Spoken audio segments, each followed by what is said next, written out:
Introduction: All is born to blossom. Hey, so let me tell you about this book I'm reading. It's the Pope's autobiography, and the introduction alone is just beautiful. He starts by saying his life story isn't just his own, it's the story of his family, his people, and everyone who has journeyed with him. It's not a private diary but the baggage we carry with us. What I love is how he talks about hope. He points out that in Spanish, the word esperar means both to hope and to wait. But for him, hope isn't passive waiting. It's the engine of change, the force that moves you. It's this incredible tension that connects our memories of the past with our dreams for the future. He says if a dream fades, you don't give up, you have to go back and dream it again, using the embers of memory to light the way. It's such a powerful idea, right? He insists that hope doesn't disappoint and that, as Christians, we believe everything is born to blossom in an eternal springtime. It really sets the tone for the whole book, not as a collection of old stories, but as a living journey fueled by a hope that is constantly moving forward, connecting yesterday with a tomorrow we are all building together. It feels so personal and universal at the same time. Prologue. Okay, you have to hear this story from the prologue. It's so cinematic, it gave me chills. He starts by telling this incredibly intense story about a ship, the SS Principessa Mafalda, back in 1927. He describes it like you're right there. The ship was listing so badly you couldn't even put your coffee down. Then, a huge explosion-like sound rocks the boat. A propeller had completely broken off, tearing a huge gash in the hull.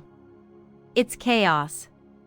Water is flooding in, the orchestra is ordered to keep playing to calm people down, but panic sets in as night falls. He tells these stories of pure chaos as lifeboats capsizing, people who'd never seen the sea before falling in, cries and prayers mixing in the dark. But there are also these moments of incredible bravery, like a young man named Anacleto Bernardi who gives his life jacket to an old man and dies trying to save him. The ship sinks in this dramatic, almost animal-like groan. And here's the kicker, the part that makes you just stop and think. After telling this entire tragic tale of the Italian Titanic, he reveals that his grandparents and his father, Mario, had bought tickets for that exact voyage. They were all set to go from Genoa to Buenos Aires on that ship. But they couldn't sell their property in time and had to reluctantly postpone their departure. He ends by saying, "That is why I'm here now." Can you imagine? It's this profound moment where he thanks divine providence. It just frames his entire existence as this miracle from the very beginning. 1. May my tongue stick to my palate. So, after that near miss with the Principessa Mafalda, his family finally makes the journey. They set sail on February 1, 1929, on a different ship, the SS Giulio Cesare. He paints such a vivid picture. It was one of the coldest winters of the century, and when they arrived in the sweltering heat of Buenos Aires, his grandmother, Nonna Rosa, was still wearing her heavy winter coat. And get this, it's because she had stitched all their life savings into the lining. She was known as the wrestler, Luchadora, and you can totally see why. He then contrasts his family's relatively fortunate arrival, they had family waiting for them, with the horrors other Italian migrants faced. He talks about the terrible shipwrecks like the SS Sirio and the cholera outbreaks on overcrowded vessels. These weren't just stories, they became part of the popular songs and collective memory of migrants on both sides of the ocean. He connects this history directly to his own ministry. He says that his first trip outside the Vatican was to Lampedusa, that small island that has become a symbol for the modern migration tragedy. He felt he had to go because he, too, was born into a family of migrants and could have been one of the outcasts of today. It's this powerful connection between his personal history and his global compassion. He even quotes the play Fuente o Vagina, where everyone and no one is responsible for a tragedy, linking it to the globalization of indifference we see today. It's a really moving chapter about roots, struggle, and the responsibility that comes from memory. 2. Too long do I live among those who hate peace. This chapter really gets to the heart of his views on war, and it all starts with his grandfather, Nonno Giovanni. He says emigration and war are two sides of a single coin, because war is the greatest producer of migrants. His grandfather fought in World War I, on the Piave River in Italy, and the stories he told shaped the Pope's understanding of conflict forever. He even remembers the satirical songs his grandfather taught him, mocking the generals who ate steak while the soldiers got dried chestnuts. But it wasn't just about the pointlessness of it all. Nonno Giovanni also told him about these incredible moments of humanity in the trenches, where soldiers on opposing sides would share tobacco or bread, creating their own secret truces. They realized the enemy was just another poor soul like them, with the same fear in their eyes. Pope Francis reflects on how Pope Benedict XV called World War I a useless massacre and the suicide of a continent. These memories are why he gets so emotional when he visits war cemeteries like Re de Puglia, where he saw the graves of 60,000 unidentified soldiers and just wept. He says war is folly, and the question that hangs over every conflict is the same one Cain asked: "Am I my brother's keeper?" He powerfully connects this to today's conflicts, where the architects of war have the same indifference etched on their hearts. He ends by saying that the war isn't far away, it begins in our own hearts when we build walls instead of bridges. 3. The gifts of a healthy restlessness. This chapter is all about his grandmother, Nonna Rosa, and honestly, she sounds like an absolute force of nature. He calls her a brave woman and a daily witness to common holiness. Her life was filled with so much suffering, but she never stopped moving forward. Can you imagine? After her first son, Mario, the Pope's father, was born, she had 6 more pregnancies, but none of the babies survived more than a few hours. The pain must have been unimaginable, yet she faced it all with courage and perseverance.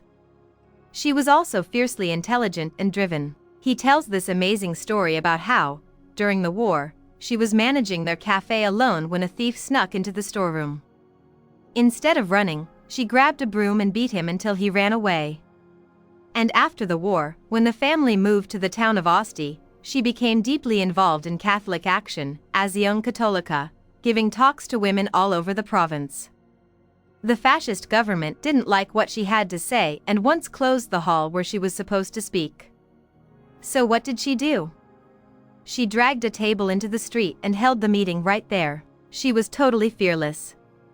He credits her with giving him his first Christian message and shaping his religiosity. She was the one who insisted his father get an education, no matter the sacrifice.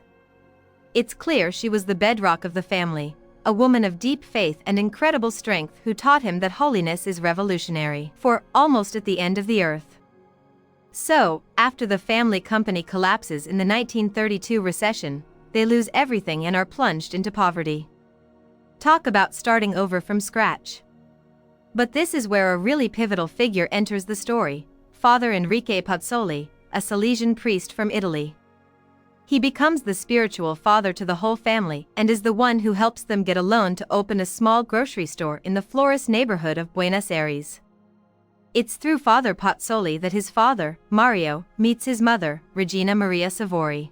They fall in love, and a year later, on December 12, 1935, Father Pazzoli marries them.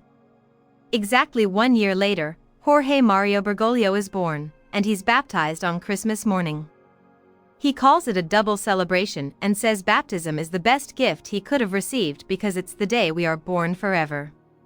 Father Pazzoli baptized all the Bergoglio children, except one because he was on a mission in Ushuaia, which he described in postcards as almost at the end of the earth. This part is fascinating because he uses it to reflect on the wisdom of indigenous peoples and the importance of our connection to nature and our roots. The whole chapter is a beautiful tribute to Father Pazzoli, who not only saved his family in a time of need but also sowed the seeds of faith that would define their lives. It's all about these crucial encounters that change everything. 5. The more, the merrier. This chapter gives you such a warm, wonderful picture of his childhood. He grew up in a single-story house on Calle Membriller in the Flores district, a simple home in a vibrant, middle-class neighborhood where, he says, you could sleep with the door open. His world was this small, tight-knit circle. His grandparents lived just 50 yards away, and his maternal grandparents weren't far either. His playground was the local square, where he and his friends played soccer with a ball made of rags, pelota de trapo, and got into the usual childhood mischief. He tells these hilarious stories, like the time they all tried to copy a Charlie Chaplin movie by jumping off the terrace with an umbrella as a parachute. His youngest brother, Alberto, went first and, needless to say, it didn't end well, though he was fine, just a few scrapes. He also describes the neighborhood as this amazing kaleidoscope of ethnicities, religions, and professions. Their friends were Jewish, called the Russians, and Muslim, called the Turks, and difference was just the norm. It's so clear how this shaped his lifelong commitment to interfaith dialogue. He shares a particularly moving story about Conchetta, a Sicilian woman who worked for his family and had escaped the war. She taught them so much, and years later, after losing touch, he reconnected with her and cared for her until she died. This chapter is just full of life, the sights, the sounds, the people who formed him. It's all about the beauty of an ordinary, dignified family life in a community where everyone belonged. 6. Like a stretched cord. This chapter really dives into his mother's side of the family, the Savoras, who lived in a big house in the Almagro neighborhood. The heart of the home was his grandfather Francisco's carpentry workshop, where he made beautiful, intricate furniture. He shares this amazing story about his grandfather's friend, Don Elpidio González, who had once been the vice president of Argentina. After a military coup, he was imprisoned and, upon release, lived in poverty, refusing any state pension out of principle. He became a traveling salesman, and his grandfather would use his story to teach the children about the duty of honesty in politics. Then there's his mother, Regina. He describes her as practical and ambitious for her children's education, especially through culture. This is where his love for opera comes from. He has this beautiful memory of his mother gathering the children around the radio on Saturdays to listen to the opera broadcasts. She would narrate the story in real time. "Listen, children, now he kills her," he remembers her saying during Othello. It was so captivating that he and his sisters started going to the opera on their own as teenagers. He calls music a cord stretched from one side of the ocean to the other, connecting them to their Italian roots. It's a really tender portrait of his mother's influence and the values, honesty, culture, and a deep love of family that were woven into the fabric of his childhood. 7. Playing over the whole of his earth. This is such a fun chapter because it's all about his love for sports, especially soccer. He's really humble about it, admitting he was what they call a pata dura in Buenos Aires, which basically means he had 2 left feet. But that didn't stop him from playing. He was often the goalkeeper, a position he says trains you to face reality and deal with problems as they come flying at you. For him, playing is a right, and so is the hallowed right not to be a champion. It's about joy, freedom, and dreaming. This love for sports was a family affair. He, his father, and his brothers were huge fans of the San Lorenzo de Almagro team, nicknamed the Cuervos, Crows, because the club was founded by a Salesian priest and they wore black. He has these wonderful, vivid memories of going to the old stadium, the Viejo Gasometro, and the family ritual of stopping for pizza and snails in hot sauce on the way home.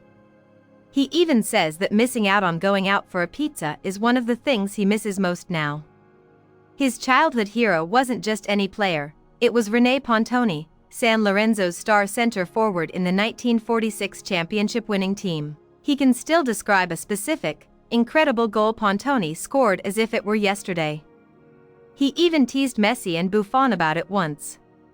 The whole chapter is this beautiful reflection on how sports build character, foster teamwork, and are an essential, joyful part of a community's cultural identity. 8. Life and the art of encounter. This chapter gets really deep and personal. He explains how his whole philosophy of the culture of encounter was born from his childhood experiences. He remembers being terrified as a little boy whenever his parents argued, even over small things. He tells this heartbreaking story of when he was a child and, after a fight, his mom went out. He was so consumed with an irrational fear that she had left for good that he just broke down crying in the garden until a neighbor came to comfort him. He says these moments left a deep mark on him, creating this intense desire to see people united and at peace. That's why he always tells married couples to argue if they must, but never in front of the children, and always make up before the day ends, because the Cold War the next day is the real danger. He connects this to the broader idea that we have to be pilgrims, willing to step out of ourselves to truly receive from others. He also talks about his education. He wasn't a swot or top of the class, but he did well. He credits his kindergarten teacher, Sister Dolores Tortolo, with teaching him to love school and making him feel that you don't grow up alone. He even shares a story about swearing at a teacher in the 4th grade and the very human, 2-act punishment that followed, apologizing at school and then facing the music at home.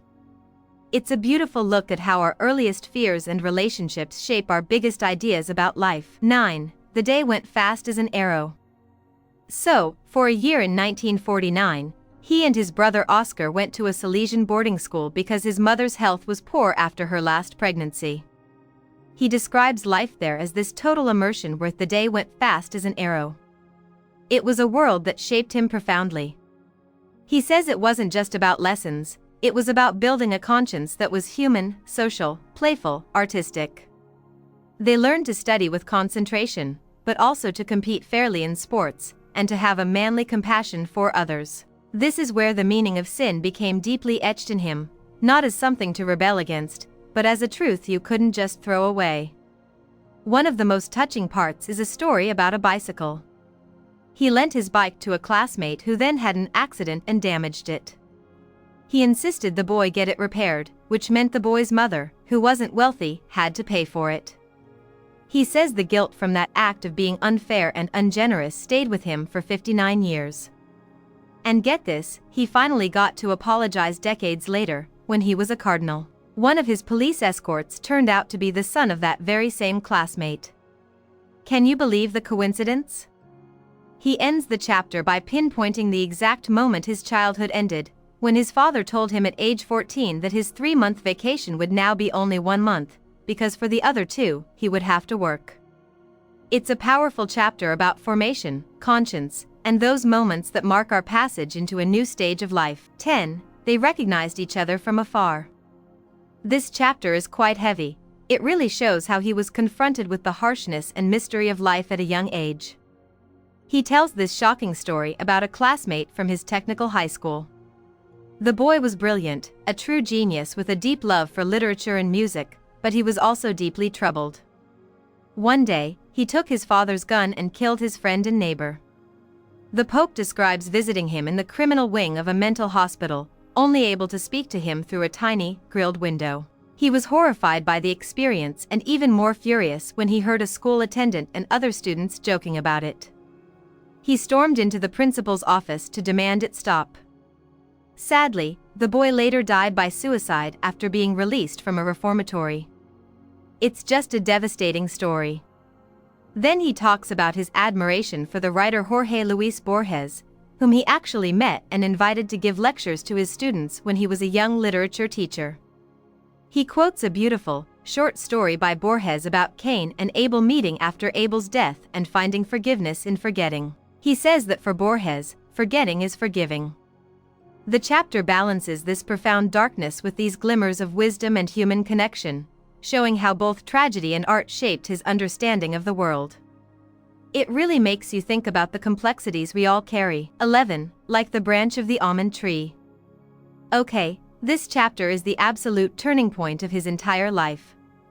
It's September 21st, 1953, the first day of spring in Argentina, and also the day of the student. He was about 16 and had plans to go out with his friends to celebrate. But on his way to meet them, as he passed by his local church, San Jose, he felt this powerful, almost superstitious urge to go inside. He'd never felt anything like it. Once inside, he saw a priest he'd never seen before, and all of a sudden, he felt this overwhelming need to go to confession. He says he can't really explain what happened in that confessional, but when he came out, he was no longer the same person. He knew, with absolute certainty, that he was going to become a priest. He describes it as being fallen from my horse, just like St. Paul.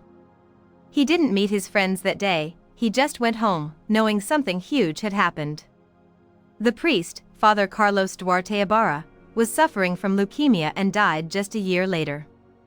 The Pope was devastated, feeling completely lost and abandoned, as if God himself had left him. But he later realized that this moment, on the feast day of St. Matthew, was his own calling of St. Matthew. He says his papal motto, miserando ac elegendo, mercying and choosing, comes from this experience. He says, "I am a sinner whom the Lord has looked upon with mercy." It's such a raw and powerful story of a divine encounter that changed the entire course of his life. 12. They feed upon my people as they feed upon bread. This chapter introduces another incredibly influential figure in his life, and she's not who you'd expect. When he was a teenager working in a food testing laboratory, his boss was this magnificent woman named Esther Balestrino de Carrega.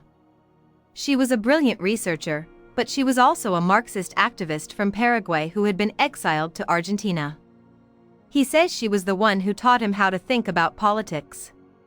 She gave him books to read, including the communist journal Nuestra Palabra, and they would discuss everything. He didn't always agree with her, but he says she was respectful, never fanatical, and had a great sense of humor. This part of his life is set against the backdrop of Peronism in Argentina. His own family was anti-Peronist, but he started to develop a liking for the social reforms Perón was making. Then the chapter takes a tragic turn. Years later, during Argentina's military dictatorship, Esther became one of the founding members of the Mothers of Plaza de Mayo after her daughter and son-in-law disappeared. He tells the harrowing story of her daughter Ana Maria's torture and miraculous survival. Esther eventually called him for help hiding her library of political books, which he did. But she refused to stay in exile, saying, "All desaparecidos are my children." In 1977, she herself was seized and became one of the disappeared, her body found years later, returned by the sea. It's an incredibly powerful and painful chapter about a woman who shaped his social conscience and paid the ultimate price for her convictions. 13. No one can save themselves alone. This chapter is really about his journey to priesthood, but it's filled with so much human drama. First, he has to tell his parents about his calling. His father was supportive, but his mother was not happy at all. She had dreamed of him becoming a doctor and was so disappointed that she refused to even visit him at the seminary at first. The family tension is finally eased by none other than Father Pozzoli, who gently persuades them during their 20th wedding anniversary celebration. So, he enters the diocesan seminary, but then, in 1957, he gets hit with a severe case of Asian flu and almost dies. And here's another incredible story of a woman saving his life. A Dominican nun at the hospital, Sister Cornelia Caralho, realized how serious his condition was and, against the doctor's orders, doubled the dose of his medication. He says flat out that she's the one who saved him. During his recovery, he starts to feel that he needs to be part of a community, not a lone priest, which leads him to the Jesuits. He says he needs to live his life alongside others, which is why, as Pope, he chose to live at Casa Santa Marta instead of the Grand Apostolic Palace, because the palace is like an inverted funnel that isolates you. But before he can join the Jesuits, he has another major health crisis. They find 3 large cysts on his lung and he has to undergo extremely painful surgery to remove the upper lobe of his right lung. It's a chapter about faith, incredible resilience, and the profound realization that no one can save themselves alone. 14. Resounding with the deepest vibrations. This is where his Jesuit journey truly begins. He arrives at the novitiate in Córdoba on March 11, 1958. He describes the life there as very austere and rigid, with a strict timetable of prayer, meditation, manual labor, and silence. Can you imagine? They peeled several tons of potatoes. But he says he felt comfortable and thankful to be there. A huge part of their formation was working with the community.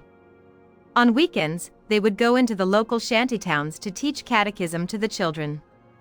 He still remembers the names of the families he worked with, like the Napoli brothers. One of the most formative experiences was his month of pilgrimage in the second year. He and 2 other novices had to travel for a month with no money, relying entirely on the providence of God and the charity of strangers. They would hitchhike from town to town, asking parish priests for a place to stay in exchange for work, like sweeping floors or whitewashing walls. He says he learned so much during that time, and that the vibrations of the Americas and their people still resound deep within me. After taking his first vows, he was sent to Chile for his juniorate, which was a very different experience focused on humanities and, he says with such warmth, friendship.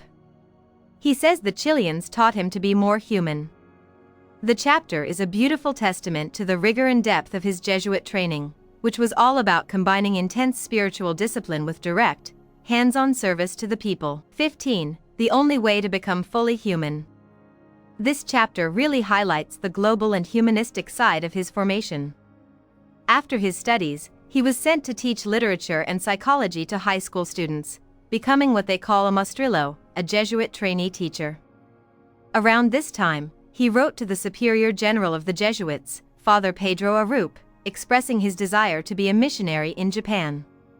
Father Arup himself was a survivor of the atomic bomb in Hiroshima, and the Pope shares his harrowing account of the blinding light and the city reduced to ashes. He remembers his own parents weeping when the news reached them in Argentina.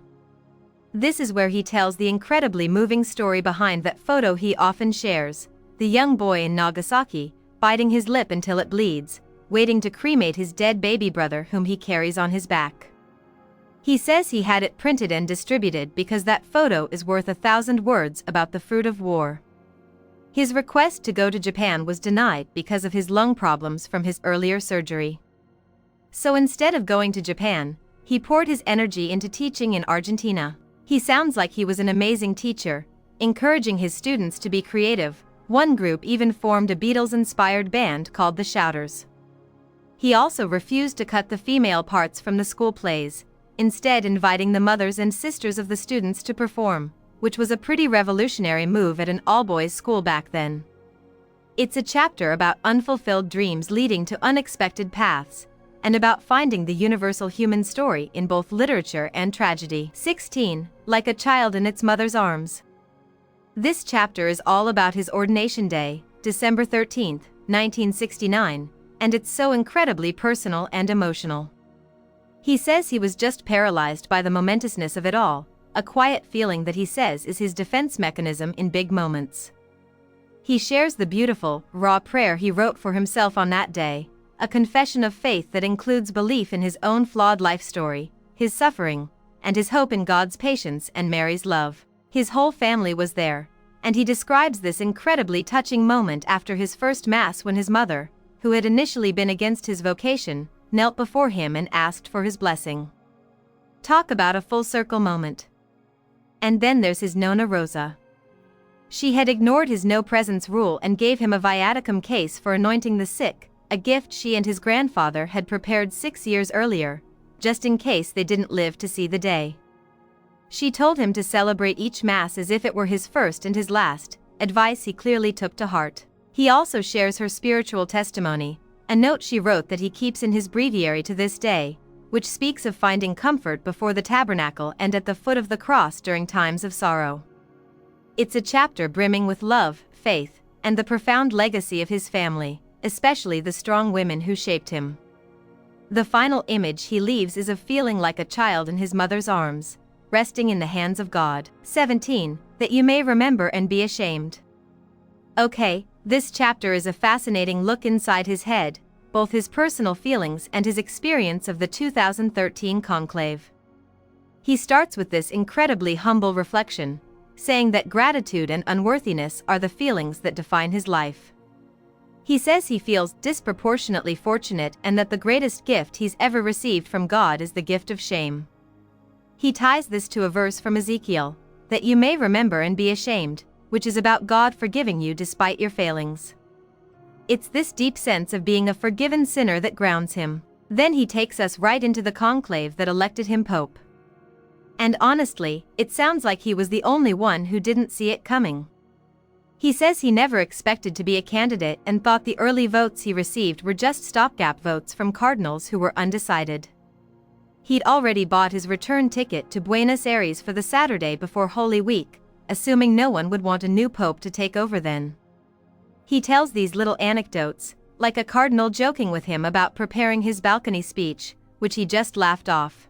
The moment he starts to realize what's happening is during lunch, when a group of European cardinals basically start grilling him with questions about Latin America. He thinks, it seems like an exam, and he was right, they were vetting him. Then another cardinal asks if he's missing a lung, revealing that rumors were being spread to undermine him. Even with all that, he says he went for his afternoon nap and slept peacefully. It's a completely disarming, behind-the-scenes look at one of the most secretive events in the world. 18. All out and all in. This chapter is a powerful statement of his vision for the Church. He contrasts the extra omnes, all out, of the conclave with what he believes should be the Church's guiding principle, intra omnes, all in. Christ's invitation is to whomever you find, good and bad, healthy and sick, everyone. This is why he says he dislikes being called the Pope to the poor. He insists the gospel is for everyone, and he is Pope for everyone, especially for poor sinners, beginning with me.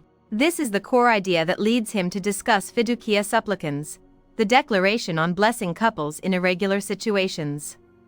He clarifies that the blessing is for the people, not the union, and that it comes from a desire to accompany everyone without judgment. He then makes a really strong point about homosexuality, stating it's not a crime, it is a human fact, and that the Church cannot be indifferent to the criminal injustice many face around the world. He is passionate about this. If the Lord says everybody, who am I to exclude anybody? He criticizes the hypocrisy of those who are scandalized by blessing a gay person but not by blessing an entrepreneur who exploits people, which he calls a grave sin. He also tackles the backwardism of rigid traditionalists, arguing that the liturgy can't become an ideology and that the Church must grow and change, not become a fossilized museum. It's a bold and inclusive chapter that really lays out his pastoral priorities. 19. Walking through valleys of the shadow of death. This chapter is incredibly heavy but so important. It's about bearing witness to the absolute worst of human cruelty. He begins with his trip to the Democratic Republic of Congo, where he met victims of the horrific, ongoing war. He recounts the story of a 17-year-old girl named Bijou, who was held captive and repeatedly raped for over a year, and a boy named Ladislas, who saw his father murdered and beheaded in front of him. He says he was just shocked into silence before such an abyss of pain. He connects this silence to the one he felt at Auschwitz 7 years earlier. He also tells the story of meeting Lydia Maximowicz, a survivor of Mengel's experiments on children. When she showed him the number tattooed on her arm, 70,072, he says there were no words, so he just kissed her arm. He draws a direct line from the Holocaust to the dictatorships in his own country, noting that of the 30,000 desaparecidos in Argentina, many were Jewish or had Jewish origins. He calls out the globalized indifference that allows these atrocities to continue, quoting Liliana Segre, an Italian Holocaust survivor, who said the word that should be written on the platform where trains left for the camps is indifference. The whole chapter is a gut-wrenching plea to stop looking away, to recognize that selfishness and indifference are a sickness that allows these valleys of death to exist, and to feel the justified anger that children feel in the face of such profound injustice. 20. Your rod and your staff, they comfort me. This chapter is all about his role as a pilgrim, determined to go to the world's most wounded places. He talks about his decision to visit Iraq in 2021, a trip almost everyone advised him against because of the high security risk and COVID. But he felt he had to go, to visit that martyred church in the land of their common ancestor, Abraham. He was deeply moved by the story of Nadia Murad, the young Yazidi woman and Nobel laureate who survived genocide and sexual slavery under ISIS. The sight of Mosul from the helicopter, a city reduced to rubble, struck him as a snapshot of hatred. A pivotal moment of the trip was his meeting with the Grand Ayatollah Ali al-Sistani in the holy city of Najaf. He describes it with such reverence, entering the Ayatollah's home barefoot as a sign of respect and feeling an immediate connection with this man of wisdom who shared his aversion to mixing religion and politics for power. He then transitions to the migration crisis, another valley of suffering. He recounts his visits to the refugee camp in Lesbos, Greece, which he calls a circle of Dante's hell. He shares the heartbreaking stories of the people he met there and tells how he brought 3 Syrian families back with him on the papal plane to Rome. He ends the chapter by talking about his own health struggles, including a major surgery in 2021, and accepting the physical humiliation of old age, but says he's never lost his hope. He relies on the Lord, whose rod and staff comfort him. 21. The Scandal of Peace. This chapter focuses on his unwavering, and sometimes controversial, stance on peace. He starts with the Russian invasion of Ukraine in 2022. The morning after the invasion, he broke all protocol and went personally to the Russian embassy to plead for dialogue and an end to the bombing. He says it was the first time a pope had ever done that. At the same time, he was phoning Ukrainian President Zelensky to offer his support. He describes his tireless diplomatic efforts, working for prisoner exchanges and sending cardinals on missions of solidarity. He uses the powerful image from the Via Crucis at the Colosseum, where a Ukrainian nurse and a Russian medical trainee carried the cross together, calling it a double scandal, that of the cross and that of peace. He is scathing about the warmongering rhetoric and says the word peace has become inconvenient, even scandalous, to some who would prefer him to be a military chaplain of the West rather than a pastor for the Universal Church. He then connects this to the horrific conflict in the Holy Land, which resumed with the Hamas massacre of October 7, 2023, and the subsequent immense barbarity of the Israeli raids on Gaza. He calls war a lie in itself and a criminal lack of reason.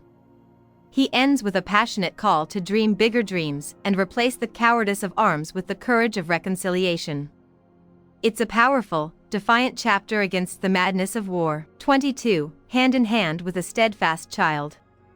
This has to be one of the most charming and uplifting chapters in the whole book. He tells this incredible story from his trip to Chile in 2018. He was on the papal plane when he met a flight attendant, Carlos, and his boss, Paula, who was also the chief steward. They told him they had been civilly married for years and had 2 children, but their church wedding was cancelled on the very day it was planned because a massive earthquake destroyed the church. So, what does he do? Right there, at 30,000 feet, he asks them, "Would you like me to marry you here, now?" They were stunned but said yes, and he performed the ceremony right there on the plane, with the head of the airline and one of his monsignors as witnesses. Can you even imagine? He says the whole story was a testament to the discreet and invincible force of hope. He then connects this to another incredible story of hope against all odds, the 1972 Andes flight disaster, the miracle of the Andes. He talks about the survivors who formed a society of the snow, supporting each other with fraternity and nightly prayer, and the 2 who made the impossible trek across the mountains to find help. He reflects on how hope is more than just optimism, it's a certainty, an anchor. He quotes the poet Charles Pegouy, who beautifully describes hope as a little girl, nothing at all, who walks between her older sisters, faith and charity, and yet is the one who carries them all. It's a chapter that just fills you with a sense of wonder and the profound power of hope. 23. In the Image of a God Who Smiles. This is such a delightful chapter, all about the importance of humor and joy. He says that in his family, a smile and a laugh were seen as the added strength to get back on track during hard times. He believes we are made in the image of a God who smiles, and that we can even joke with him. To prove his point, he retells the biblical story of Abraham and Sarah, who both laugh when God tells them they will have a child in their old age. Their son's name, Isaac, literally means he who laughs, so he jokes that we are all descendants of the Lord of Humor. This is why he invited over 100 comedians from around the world to the Vatican, to celebrate this link between hope and joy. He is a big believer in self-irony as a powerful tool against narcissism. If you're worried that people will laugh at you tomorrow, laugh at yourself today, he advises.